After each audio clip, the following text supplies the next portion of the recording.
పిల్లి కళ్ళు మూసుకొని పాలు లాక్కుంటా నన్ను ఎవ్వరు చూస్తలేరు అనుకుంటుందట.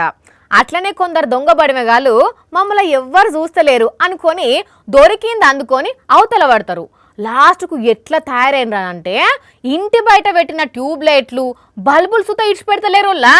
బెంగళూరులో కొందరు లేత దొంగలు ఏం చేసిర్రో చూడుండ్రి. లేత వయసులోనే దొంగతనాలు చేసుట్లా ట్రైనింగ్ తీసుకుంటున్నట్టున్నారు ఈ పిల్ల దొంగలు. ఇప్పుడు ఇక్కడ ఒక ఖతర్నాక్ దొంగతనం చేసేందుకు ఆటో వేసుకొని వచ్చి మోక కోసం చూస్తున్నారు. ఇటు కొనకు రెండు పెద్ద పెద్ద లైట్ బుగ్గలు ఆలాడుతున్నాయి, చూస్తున్నారు అనుల్లా. అగో వాటికి సూటి పెట్టిల్లు ఆ పోరలు. వాళ్ళు ఇప్పుడు ఏం చేస్తారో చూడుండ్రి. ఆ లైట్ బుగ్గలు వాళ్ళకు అందనంత ఎత్తులు ఉన్నాయి. మరి ఎట్లా అని ఆలోచన చేసి ఒక ప్లాన్ వేసిల్లు. ఆ చిన్నోడు వానికంటే కొంచెం పెద్దోని భుజాల మీదకి ఎక్కి కూసున్నాడు. రోడ్డు మీద వచ్చిపోయేటోళ్ళు చూస్తే పిల్లలు ఏదో ఆడుకుంటున్నారు అనుకోవాలని వాళ్ళ ఐడియా. ఇక ఎవ్వరు చూస్తలేరు అని కన్ఫర్మ్ చేసుకొని ముందొక బల్బు ఊడవీకి ఇంకో షిట్టి దొంగ కీయంగానే వారు దాన్ని లటుక్కుని అందుకొని ఆటోలో దాచిపెట్టిండు. ఆ తర్వాత అటు ఇటు చూసి ఇంకో బల్బును వీక్కొని కిందికి దిగి ఆటో ఎక్కి అవతల పడ్డరు.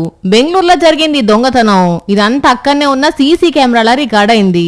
పిల్లలు అర్ధరాత్రి దాకా ఏడున్నారు, ఎక్కడ తిరుగుతున్నారు అని తల్లిదండ్రులు చూడాలి. లేకపోతే ఇగో గిట్లనే దొంగతనాలకు మరుగుతారు. ఆ తర్వాత బతుకు బరబాద్ అవుతుంది అని అంటున్నారు పోలీసులు.